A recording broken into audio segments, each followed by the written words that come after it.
Hi. I haven't been on a stage like this since my children were in the Christmas pageant at the Anglican school in Jerusalem. And I had to arrange the creche for them. Yes, a Jewish mother arranging the creche for this. So to continue the religious motif, this is a Voodoo paquet Congo. And this is, in case any of you want to ask a harsh question, I would advise against it. Because he's there protecting me. Actually, that's a female version of the warrior god Ogun. He's an African, and he's tough. This is the smallest podium I've ever seen. Okay, it's an Anglican school podium, and I have too many notes. All right, so I wanted to, first of all, talk to you a little bit about how a person like me ended up doing what I do, ended up down in Haiti. I was kind of an innocent. I had never done any foreign reporting before I went to Haiti. I was working at Time magazine. It was like my third job in journalism in the canyons of Manhattan. And it was kind of an alienating thing to do, to work for Time magazine at the time. You didn't get to report your own copy. It was kind of like the CIA. Someone would send in a cable, then you'd write it. So there was a person out there, and then there was you. So I was doing that job. And meanwhile, I read Graham Greene's The Comedians. I don't know if anyone here has read it, but it's a wonderful novel by, of course, a very great novelist. And it's about Haiti under Papa Doc Duvalier during a very, very difficult time, totalitarian regime, very violent, Papa Doc's regime. So I was doing that, and I was living on the Upper West Side of Manhattan. And at the time, it was kind of an enclave of Haitian refugees from the Duvalier regime. So as I would walk down the streets, I would hear them talking, and they were all taxi cab drivers. And their leaders were putting out newspapers. Haitians love to put out newspapers. There are at least 5 big Haitian newspapers right now in Haiti and in the refugee and diaspora populations, lots of other newspapers. So I used to buy these Haitian newspapers because I had read the Graham Greene novel. And suddenly I realized, because I spoke French so I could understand them, that I was joining the conversation kind of at the end of a soap opera season. And the end of the season was the end of the Duvalier regime. And I saw that Papa Doc's son, Baby Doc, the aptly named Baby Doc, was about to fall.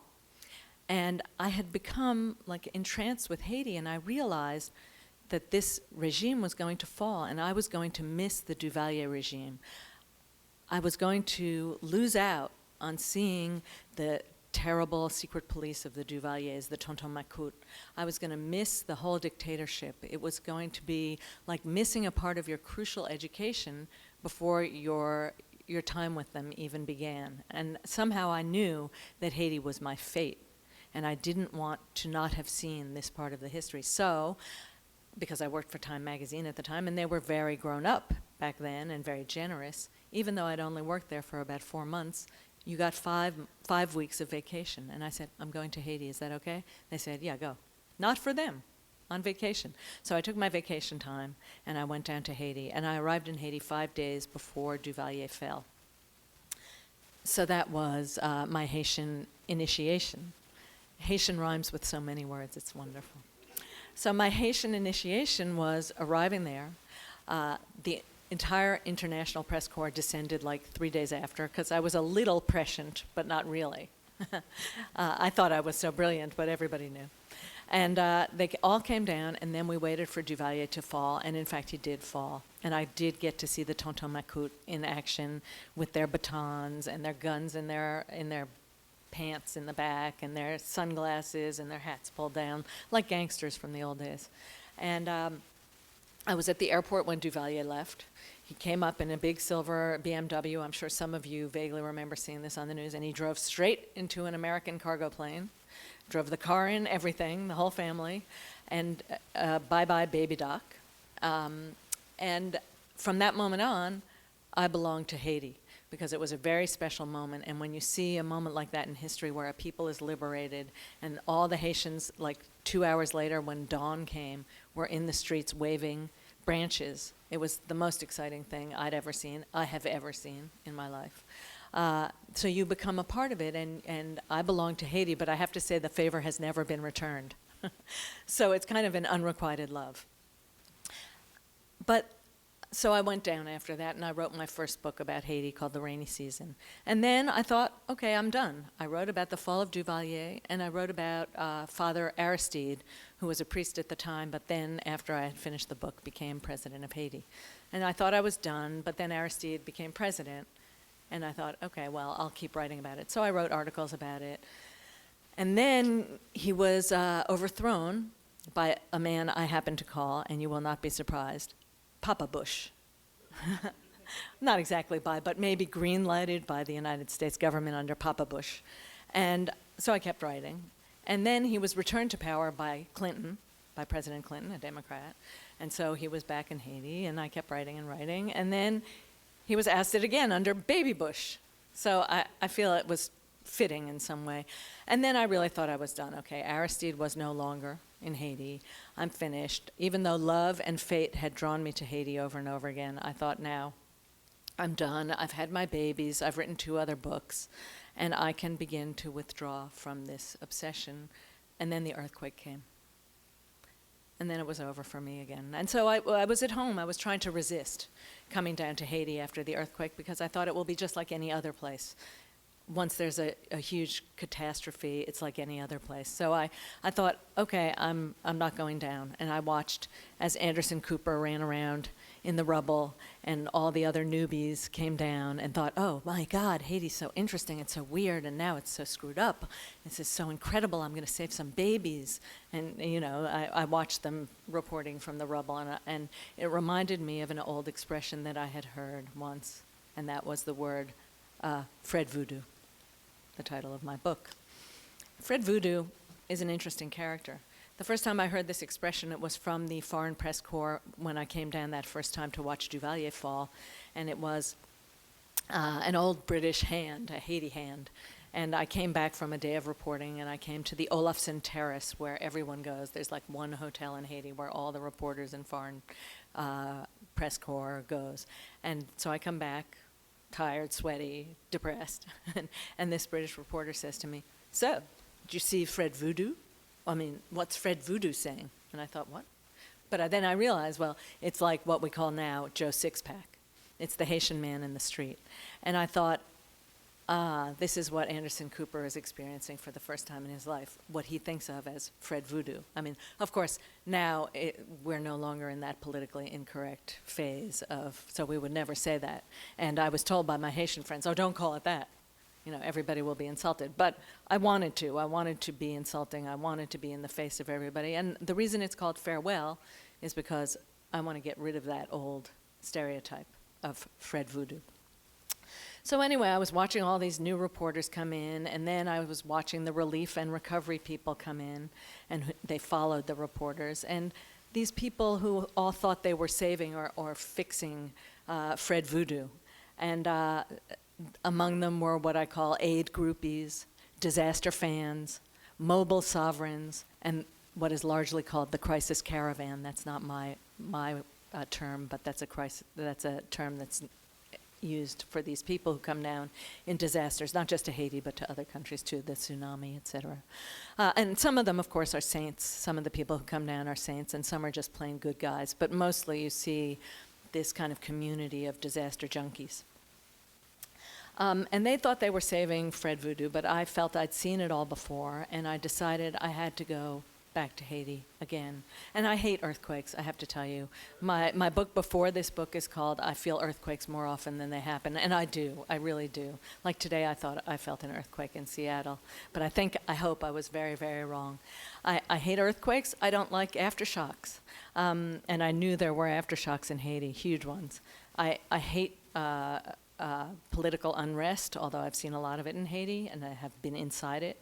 I fear disaster, and I don't like the equalizing power of disaster, but I felt I had an obligation to go down to Haiti and report it all again, see my old friends who survived, find out who didn't survive, and also find out what we outsiders think we're doing when we go into such places. As well as what they think we're doing, as well as what the Haitians think we're doing when we come down. And I hope that that's what Fred Fred Voodoo does, my book, Farewell, Fred Voodoo. I hope it helps explain that. But from what I understood of it while I watched the thing unfold after I got to Haiti about a week and a half after the earthquake, outsiders felt they were fixing Haiti and remaking Haiti. They thought they were improving Haiti, and believe me, there's a lot to be improved upon. They thought they were kind and altruistic and generous. They were offering American and French know-how, and also Taiwanese know-how and Israeli know-how. All over the world, people came in. They were doing what Bill Clinton called building Haiti back better. That was his slogan. He was the UN Special Envoy to Haiti before the earthquake, and he became a very important figure in the recovery and reconstruction of Haiti, so-called. And that was his slogan, build back better. Sounds good. But the Haitians, observing the white man, as they are so able to do with the instincts left over from the days of slavery, they're quite astute observers of us. They thought we were going to summer camp.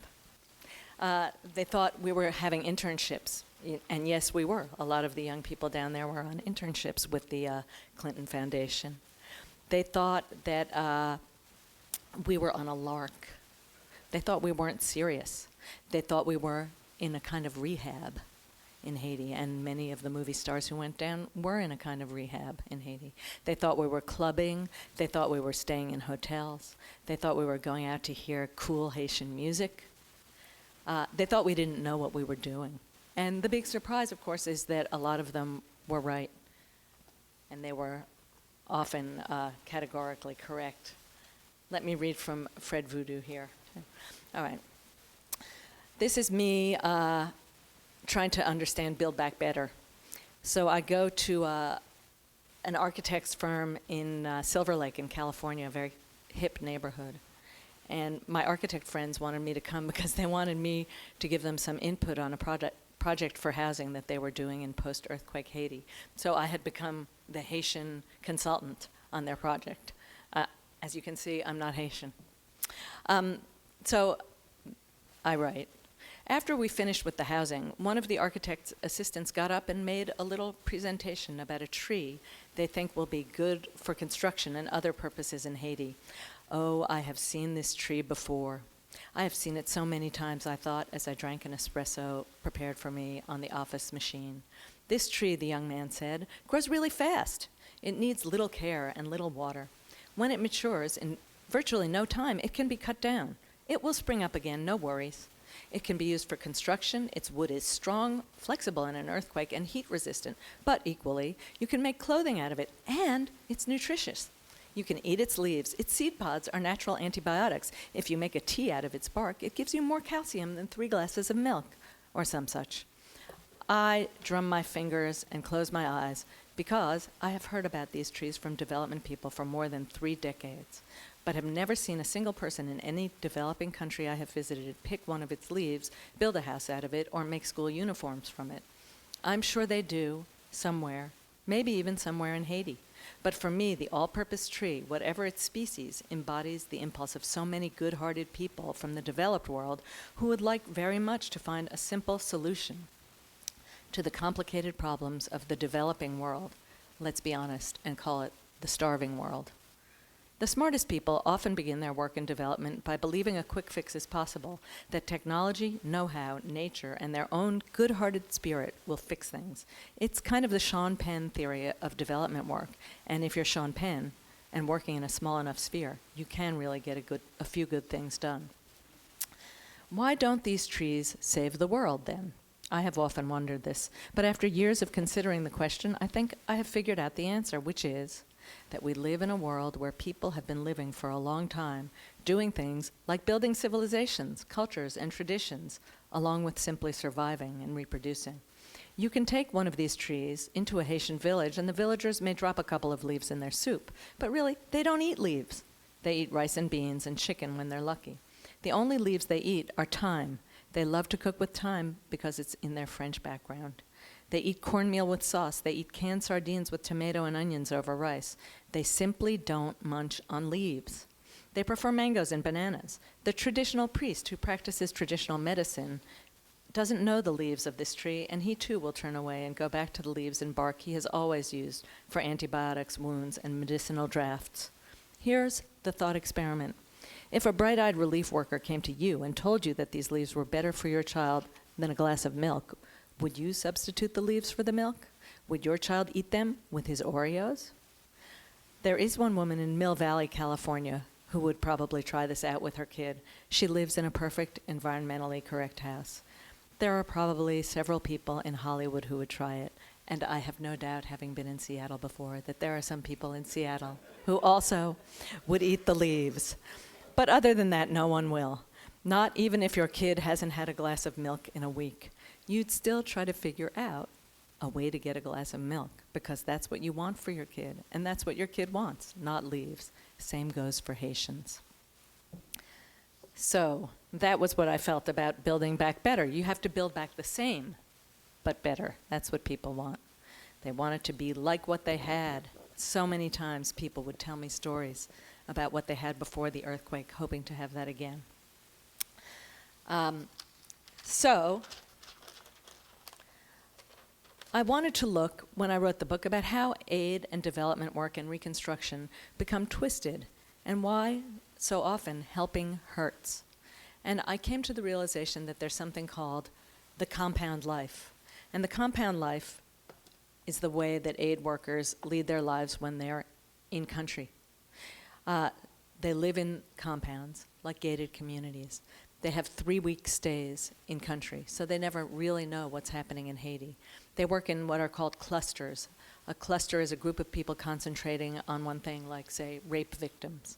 So they find rape victims, and then they gather rape victims on paper, they count them up, and then if your cluster has more rape victims than my cluster, then you'll probably be able to raise more money off your rape victims than I will be able to raise. They have a kind of purposeful, in Haiti at least, exclusion of the people of the country. I remember so well after the earthquake, the president of Haiti, René Préval, he was looking for a meeting of the international community who were helping Haitians at the airport. Everybody was in a tent.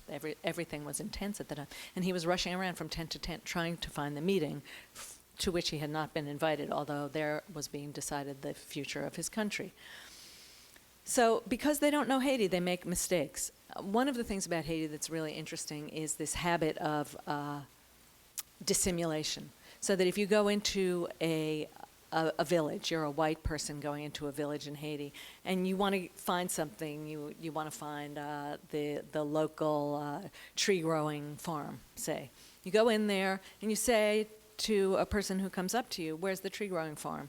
And the person says, "Oh, ask him." So you go over and there's this big, tall, imposing man, and he seems to be the boss of the town, and you assume he's the boss of the town. But what it turns out is that this big, tall, imposing man, he's not the head of the town. It's that teeny little elderly woman in the corner sitting next to a charcoal bag bigger than she is with her hat pulled down over her head, who runs the whole town. And that's the way Haiti is. And I remember so well a story that I love about Wycliffe Jean. I don't know if any of you will know who Wycliffe Jean is, but he is a hip-hop artist. He's a musician, a singer, and a songwriter, and he wanted to be president of Haiti. But he felt that in order to run for president of Haiti, he ought to come down and meet the actual president of Haiti, who was René Préval, so President Préval. He wanted to meet him. So Wycliffe was born in Haiti, but he had lived in Haiti for like the first 12 years of his life, and then never again. He lived in New Jersey, my state, my home state, so I have solidarity with Wycliffe. But he's hardly Haitian anymore. But he wanted to be president of Haiti, so he comes down to meet the actual president of Haiti. And he's another very handsome man with bespoke suits and very well dressed, very charming when he wishes to be. And he goes to the palace behind the palace, because it was after the earthquake, the palace had already fallen down. So there was the palace behind the palace where the offices of the president were. And he goes in there, and he goes into the little reception room. And some guy comes up to him and talks to him, and he says, I'm meeting the president. And then another guy comes up to him, a little guy wearing a guayabera, trousers, and sandals. And Wycliffe's talking to this little man, talking, and he's thinking, what the heck? I'm here to see the president, So finally he says to the little guy, he says, it's been nice chatting with you, but I'm supposed to be seeing President Préval. And the guy says to him, well, I am President Préval. So, you know, this is the typical, even though he's a Haitian-born guy, typical outsider, understanding nothing, not bothering to do his homework even with the president of the country. Guess who told me the story? President Préval. He loves it. I think it may be his favorite story of all time, and he has some real doozies. Anyway, so there's a lot we don't know, a lot we can't understand, and if you don't try to understand the country you're in, and it's not just Haiti, it's a lot of places, but Haiti may be more complicated than others, but if you don't try to understand, if you don't put yourself with the people, it's much harder to understand, and therefore, there are a lot of unintended consequences, especially with this most recent reconstruction effort, because so many people who don't know anything about Haiti came in and didn't know what they were doing. So one of my favorite stories is depopulating the earthquake camps. All the Haitians who were made homeless by the earthquake then built these little de facto camps for themselves. And they were like refugee camps, tents and stuff, all made by themselves, sometimes with help from the outside. Sometimes there were UN tents and stuff like that. But they were all living in tents, basically. And it became kind of an eyesore. And after 2.5 years, it became an embarrassment to the reconstruction community.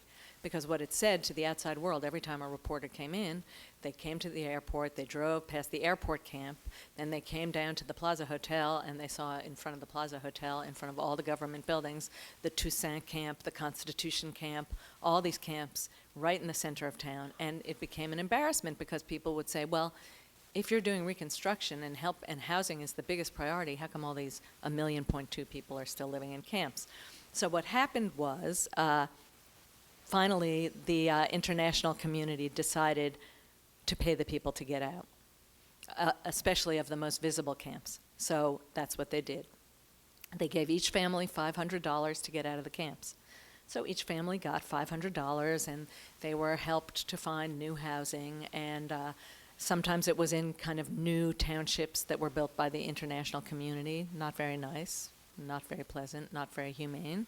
Sometimes it was in their old neighborhoods with housing that was questionable, but at any rate, they moved out of the camps, and I think that was good. But they got $500 a family. So what happened is there are still 490 smaller, less visible camps with 358,000 people living in them. And I went to one of these camps the other day in December, right before Christmas. I went down to Haiti again. And I went to St. Anne Camp, which is a little bit out of the way. Not very out of the way, but you wouldn't see it if you just happened into the central square of Haiti, of Port-au-Prince. And I went there, and I talked to the people there, and I said, how can you go on living in these conditions? These conditions are like a visible human rights abuse. It's so horrible there. And they've been there for 3 years. And they said, well, what? We're waiting for our $500. Because to them, $500 is not peanuts. To them, well, an average Haitian family makes about from $325 to $375 a year. So to them, $500 is just a little bit more than your annual income. So say for you guys, I like to think maybe $50,000 or upwards. That's what it's equivalent to for them. So they're waiting, and they're not going anywhere until they get their $500. So that's an unintended consequence of the $500 handout. It means that the people who are still in the camps aren't leaving. But now speaking of St. Anne Camp, you would think that they might be able to find $500 for each family in that camp and in the other 490 camps, because earthquake money has gone to a lot of weird things.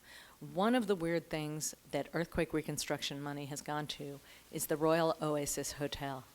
I saw the opening of the Royal Oasis Hotel when I was last in Haiti, so I know. $7.5 million of loans from the World Bank were given for the development of this hotel.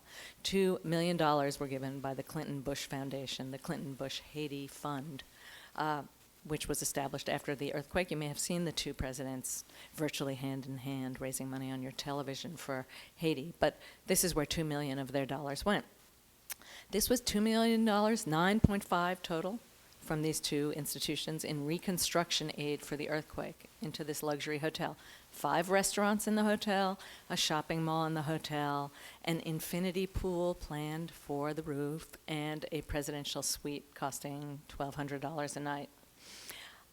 And the argument is from them when you challenge them on why they put their money into this place, the argument is, well, it provides jobs. But when I went to the hotel, not only did the elevator not work and I got stuck in it, so I have a personal grudge against the hotel. It was very scary. And we imagined, me and my friend who were in the elevator with the lights off and not moving, we imagined our bodies being found a month later. But it just seemed wrong to have the monies go into this kind of a place. And my thought experiment with this was, how about if we take the Haitians down in St. Anne Camp, who I had seen earlier in the day, and we put them in the 125 rooms of the Royal Oasis Hotel.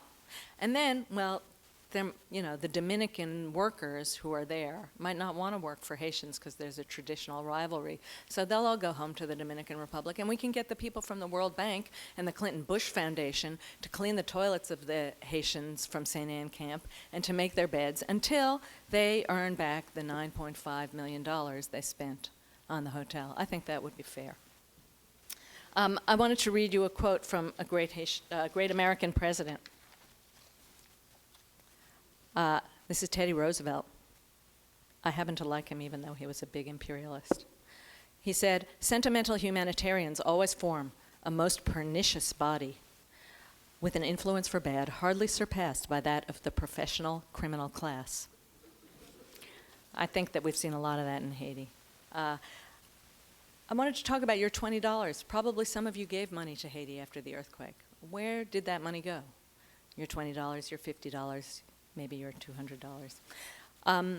It's different from pledging money. I just want to say this. $12 billion were pledged by international organizations and countries for Haiti's reconstruction. But pledged money is not given money, and a lot of that pledging was kind of a public relations gimmick. But you guys probably gave some money to Haiti. So where did it go? It's interesting because these organizations from the outside only feel that they can do the job right. So it's hard for them to give money to Haitians. They like to give money to themselves. And this is institutional. It's not because they're bad. It's because that's the way it works. So your $20, probably part of it went for vehicles for the International Red Cross, say, for our Nissan Patrols. I don't know if you've ever seen one, but we call them embassy cars. They're great big SUVs with many rows of seats. It might have gone for a deep fryer. It might have gone for a jungle gym for children in a gated community. It probably went, no doubt, to hotel rooms and suites for development workers and reconstruction people, to gated apartments that raised the cost of Haitian housing to incredible levels. It went to payroll, of course, and it went to U.S. contractors, because who's going to get the job done in Haiti? Not Haitians. They can't do the job, according to us. Only U.S. contractors, Americans, can get the job done. I call this zombie aid, where the aid does not go to the Haitians. It just is kind of a false aid that keeps the helper institutions going. One true thing I learned in Haiti, one of the most important things I've really learned, to give is better than to receive. Now, admit it, you don't really believe that, right? We all know Christmas, Hanukkah, whatever. It's a lot better to receive. I like getting my presents better than I like giving my presents. I have to admit it. I'm human. No one believes that to give is better than to receive. But I have discovered in Haiti that to give is actually better than to receive. And I want to read you a short part of the book that's about that. It's about a kid I knew back in the early days of Aristide. He was one of Aristide's orphan boys. His name is Philibert Waldeck, and I knew him for a long time. And he helped me learn Creole, and he was a very difficult child, but I loved him nonetheless, I thought. And he grew up, and I saw him again at the earthquake, at the first anniversary of the earthquake. He kind of popped up in front of me like this, and I wasn't even sure who it was at first because he's a big man now. And he said to me, "Amy, you are my mother." He always calls me Mama. He said this to me in English. So I gave him some money. And then, after we talked for a while, he disappeared into the crowd. I saw a patch of red, his T-shirt, fading away down toward Grand Rue. My child, I thought. I tried to imagine it. I wondered if there had really ever been any connection between us, other than monetary. Because of where I was from, I had always had the power in our relationship. Because of where he was from, Philibert was always the weak one, poor, needy, desperate. Of course, we each bore some responsibility for who we were and how we had ended up, but we were also prisoners of our fates, each of us locked into our own individual history and geography. I was from the United States, and he was from Haiti. That was it. I always had and gave money. He always did not have it and needed it. It was always my choice. Would I give him something? How much this time? It was easy, even pleasurable for me to give it to him, but it was all cruel for him. The crowd around me was singing a spindly soprano hymn as the memorial service began for the earthquake victims. But where was Philibert going now? Why didn't he have a cell phone? Why didn't he have my number? And now that speck of red had vanished. I squinted into the sun, trying to find him again, but he had slipped back away into the heat and darkness and was lost to me. I want to say, to end this, that I don't believe there can be no help given in situations like this. First of all, I believe relief help is the most important thing you can do, and it's totally necessary, and that it saved a lot of lives in Haiti. And then I met a lot of people in Haiti who are doing good work. I met, and she's in the book a lot, Megan Coffey. Megan Coffey is a doctor from New Jersey, and she developed a tuberculosis ward in the main Haitian hospital where there was none. She came in after the earthquake. She's an infectious diseases specialist, but she first did orthopedics and triage, which is what you do in a situation of disaster, always. And then slowly started building this tuberculosis ward. And she did it really by living among Haitians, making spaghetti for her patients every morning while she took a shower because she realized they were hungry. She learned Creole, which so few of the Reconstruction people have done. And she took tap-taps. Tap-taps are these brightly colored little jitneys that go around Port-au-Prince. No white person ever takes tap-taps. They're too scared. But Megan got right in the tap-tap. She said she never felt safer than when she was in the tap-tap. She loved being in the tap-tap. And the only bad thing that ever happened to her in the tap-tap was her iPhone was finally stolen, much to the disgust and disgruntlement of all the tap-tap riders who were in there with her and who were her common companions every day on her way to work, which took her an hour and a half. So she actually managed to get something done. And I think one of the lessons of Megan's experience is, one, be a doctor.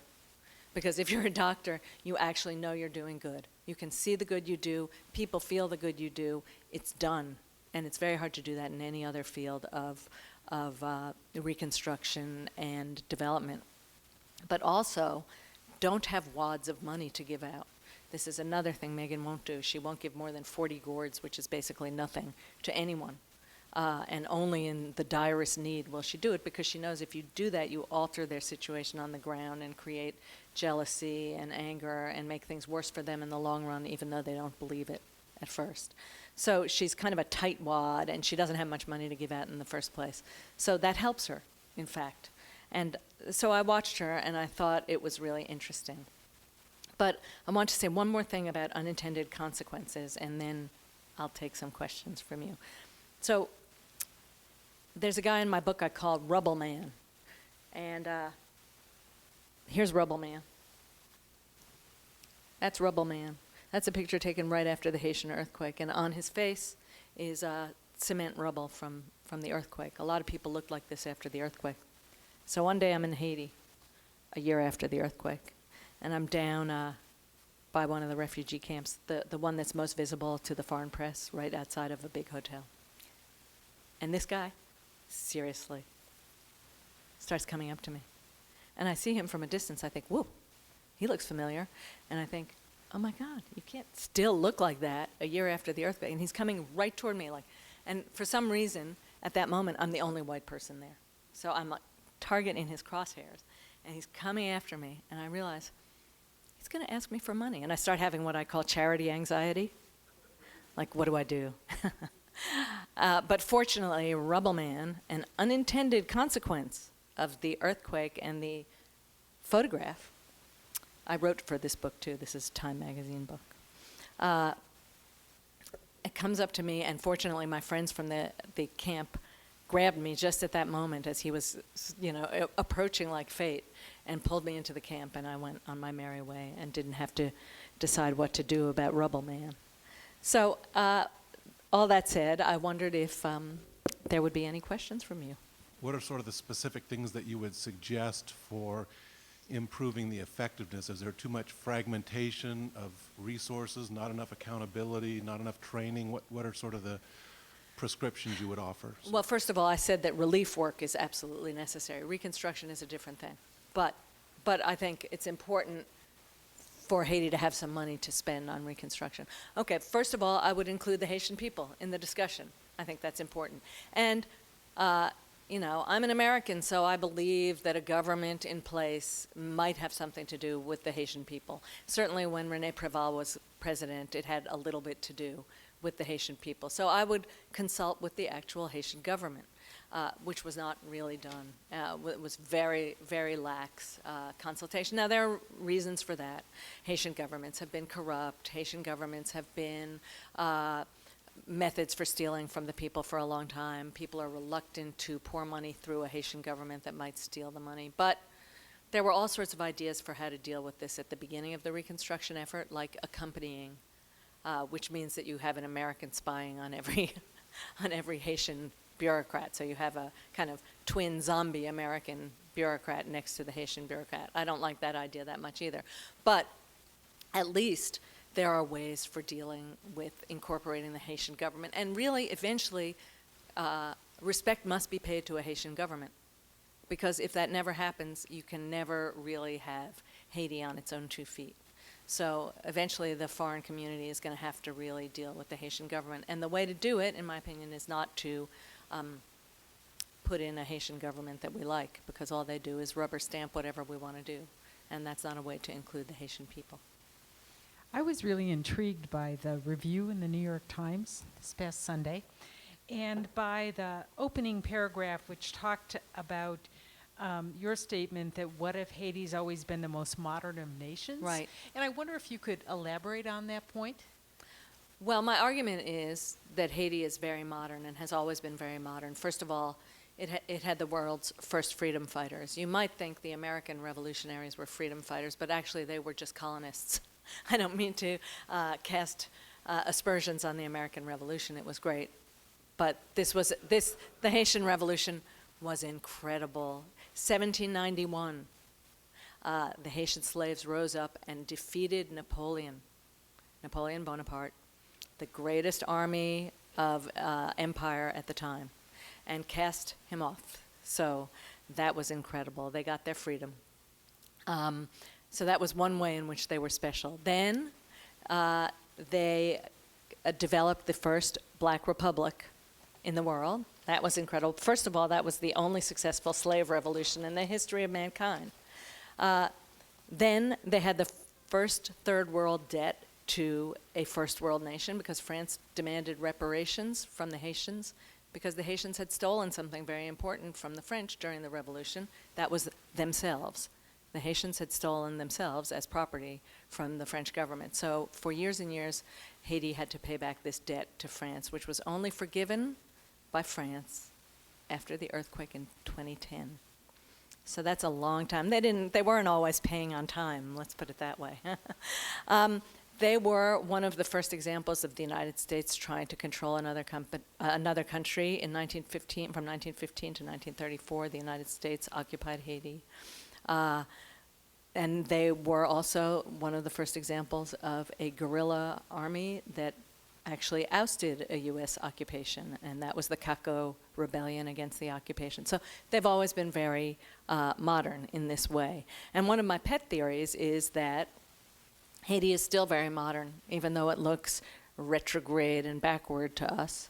It's still very modern, and it's an unfortunate modernity, as some of those other things are, in that what we're seeing there is terrible population pressure. We're seeing a post-apocalyptic dystopia, especially since the earthquake, that looks a lot like movies that came out around 2000 with all sorts of terrible scenarios for our future in the world.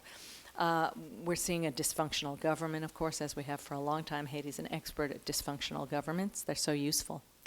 And we're seeing environmental despoliation there. And I think that's one reason that we are so involved in going down there and trying to fix it. It's like Back to the Future. If we could fix Haiti, maybe we can fix our own futures. So That's my argument. Call it crackpot, but, you know, I'm trying to understand our relationship to them. So there are a couple of us here that are nursing students at Mm. Seattle U, and I'll be honest, since the earthquake, I was just graduating high school, I think, at Yeah. that time. So that was kind of the first time I was like aware of the world around Sure. me. And I decided that I wanted to go be a nurse in Haiti.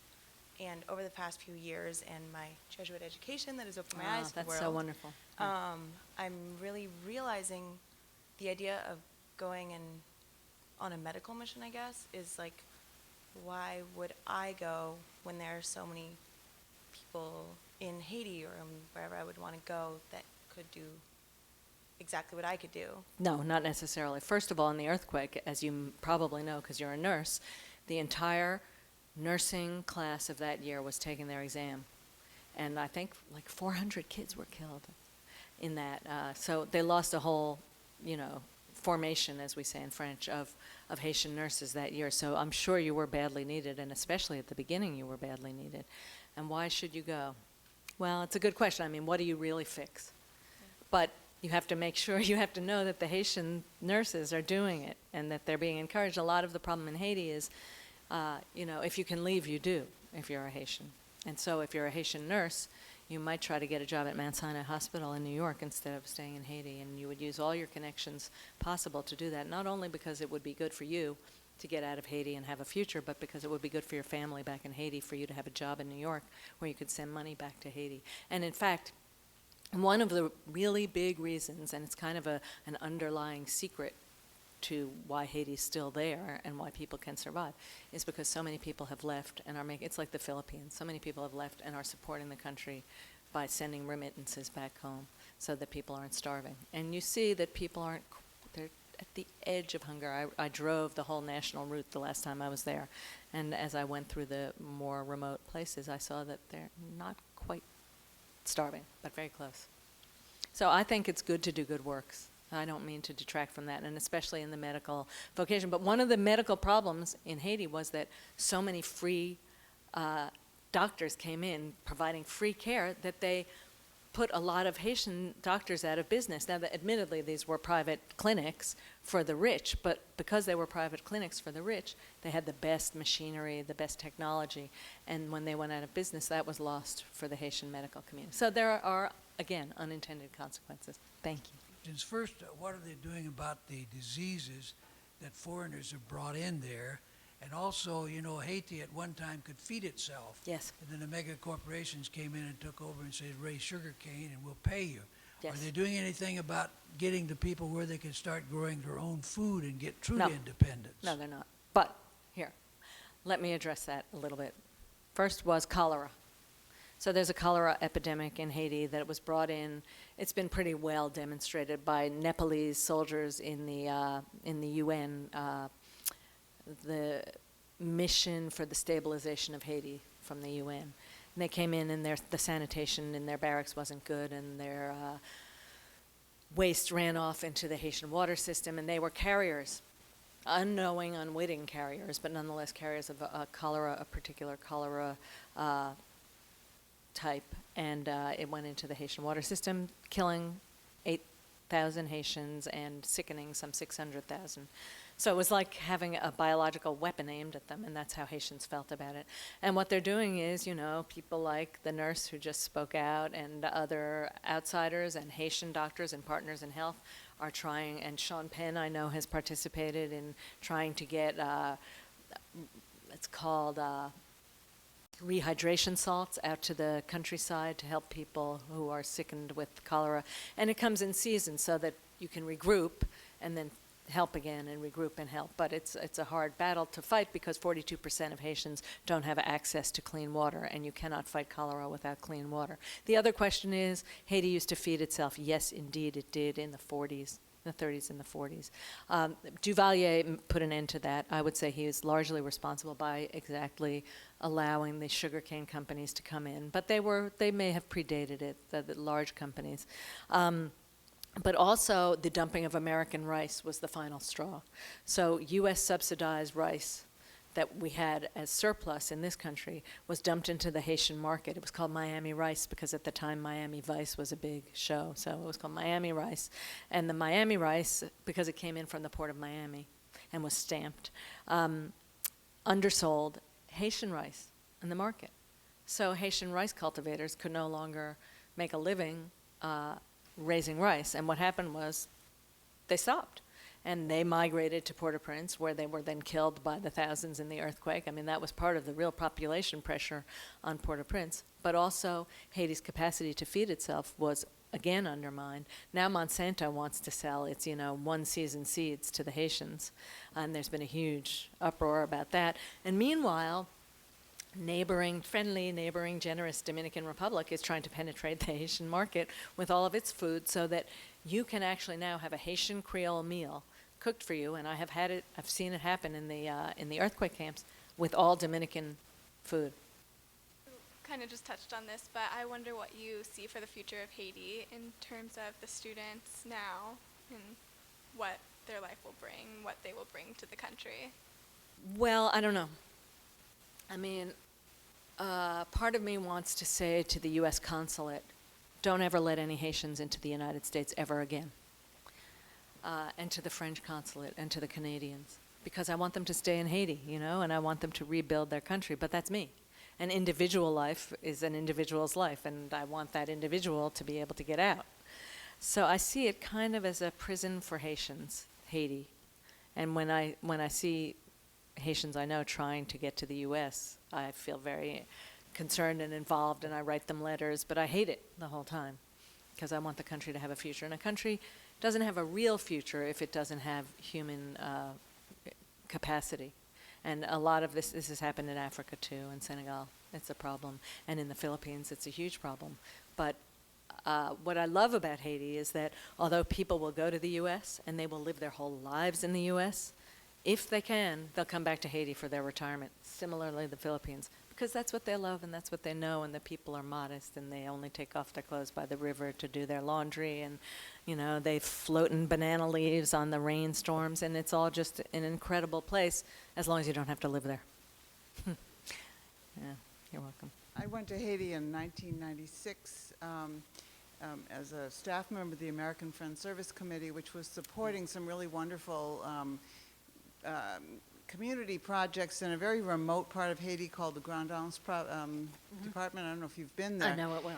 It was, but in about 8 different villages that I visited along with the staff people, I saw women's committees, women's organizing committees, mostly working in agriculture and in planting and in raising Creole pigs and raising chickens and trying to reestablish fishing in some places where a lot of boats in distress. I wondered if you had any contact or knowledge. I mean, that's beyond the earthquake zone, but Préval was president, correct? I think he was. Aristide had just come back in, Oh, right, 94. I think. But Préval 94 probably was. Right, he was just leaving office. That's right. But the national government was invisible. I mean, it just didn't Right, play it doesn't any role really at all. extend. It doesn't really extend Yeah. out there. But the national government can extend out there, and under Duvalier, it did extend out there to exact taxes from such people as your women's collectives. So when you say it didn't extend out there, that's a good thing. It was an omission that was good rather than extending out there. But yeah, so one of the problems about the destruction of agriculture, which was happening at that time, is that it has also undermined women's rights in Haiti, because women had a lot of power in the agricultural system, actually. And women did a lot of the farming in Haiti. In fact, often you'd have a man who was at home kind of thinking about poetry and, or doing traditional medicine, while the woman was off in the field raising the beans. And these collectives throughout the country were really important. And I am sure that in Grand Anse, those women are still trying to do something, but I don't know if they will have the wherewithal now, given the collapse of rice, to do it. But I assume that they're still doing subsistence farming there. That's what everybody is doing in the Haitian countryside. You don't lift your family out of poverty. You don't get your children educated, but you survive from day to day. And I assume that that's what they're working on now. I haven't really been there in the last 3 years. Yes. I'm not knowledgeable as to whether you've been asked to advise the United States government in terms of our relations and policy vis-a-vis Haiti. If you were, and if you have been, what would your advice be? I was slightly asked under the Clinton administration, and that was when they were putting Aristide back in power. By the way, again, Haiti is unique. The only example of regime change where they actually reinstated an ousted leader of a country. But that was my sole contact with the American government, was Sandy Berger under the Clinton administration. Since then, no one has seen fit to profit from my expertise. But perhaps that's because if I were asked what to do in Haiti, I would say, I'm just a writer, you know.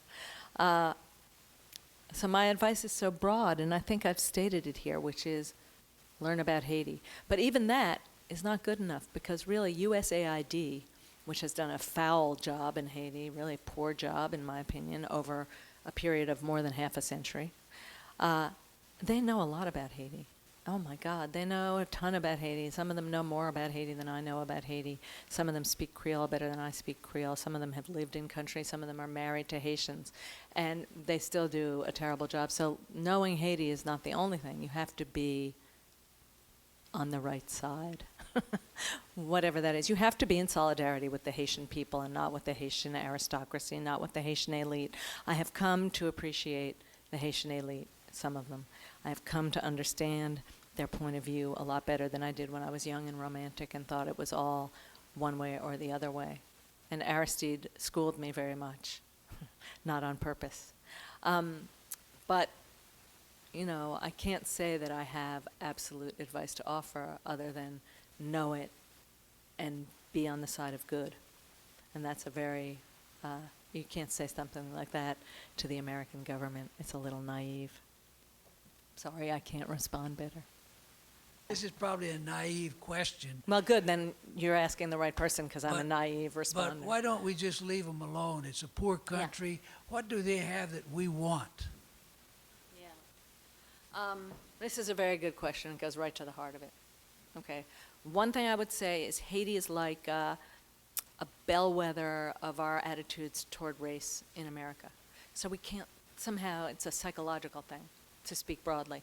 We can't leave it alone. It's about free black people taking charge of their own lives. We haven't wanted as a nation to allow that to come to some kind of positive fruition. So I think we've had a very negative effect on Haiti over the years, in which the Haitians, of course, have participated. It's all very negative, that aspect of it. But another thing, what do we want from Haiti? We want Haitians not to come to the U.S., so that's another thing we want. So we want a stable country there where Haitians will stay. But we don't want that much, because we haven't managed to figure out how to make it stable.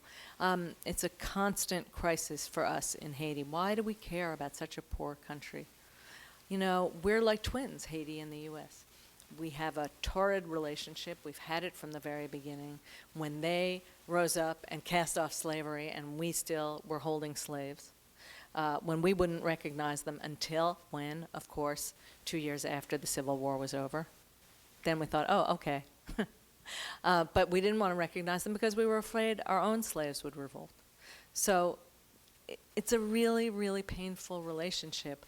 And it also, the U.S., Germany, and France, and England have been fighting over Haiti, in Haiti, embassy to embassy, for years and years. You just can't believe the infighting. And it all comes from the large wars. Haiti controlled access to the Caribbean. And in the 2 world wars, we wanted to make sure we had that naval access. So there was a lot of infighting among the great powers, unbelievable as it sounds, over Haiti and the Mont Saint-Nicolas, which is what oversees that passage. You alluded to President Aristide and how you've come to appreciate some members of the Haitian elite. Could you speak for just a minute about Aristide and your history with him, your attitude? Yeah, my first book he largely hijacked my first book, is how I see it. I happened to meet President Aristide before he was president. My guide I said, I need someone from the church for my story. And my guide, my canny, clever guide, said, oh, I'll take you to someone. And I thought I would go to a bishop who would spout blah, blah, blah at me. But he took me to Aristide, and Aristide was an outspoken enemy of the Duvalier regime, and he was this incredible firebrand, and he seemed to be a great spokesman for the Haitian people. He was a great spokesman for the Haitian people, and I would say to him as he became more and more important, and I realized my book was becoming his narrative, I would say to him, I would far rather see you in the National Penitentiary than visit you in the Presidential Palace. And he's like, oh, really, Amy? Oh, that's so cute, you know. Pat, pat, pat, aren't you romantic and girlish? But then he ran for president. And of course he won. It was an 11th hour candidacy. And he won, and he became president. And less than a year into his first administration, he was ousted by a combination of people, including the Haitian elite, who did not want someone they perceived as a leftist and anti-them in power. And they perceived him as very much like Duvalier, in that he was a black power spokesman who wanted to take away what the light-skinned elite had. So they were freaked because they looked at history and they said, he's that. I don't believe he was that, but he scared them. He wasn't nuanced enough for them to understand what was going on, and he got taken out. Then he got put back in by Clinton, and the elite is going like, what the, you know? The guy's back, and they were really scared. And then he got taken out again once he became president again. So he lived out his first regime, and then he came back into power, was reelected, because, and this is my belief about Aristide, whatever Aristide is personally, he is still, for many Haitians, a symbol of their possible power. And he's still a symbol of a real kind of democracy in Haiti. And that's what people fear. That's what the U.S. fears. They don't want some kind of true Haitian regime. That's what the elite fears. And although I say I've come to appreciate some members of the elite, and that's very true, and many of them are fantastic. But overall, it's an abusive class, I would say, and is used to that being so empowered and so in control of the whole Haitian scene that can't see anything other than that. All right, thank you so much. Thanks for coming.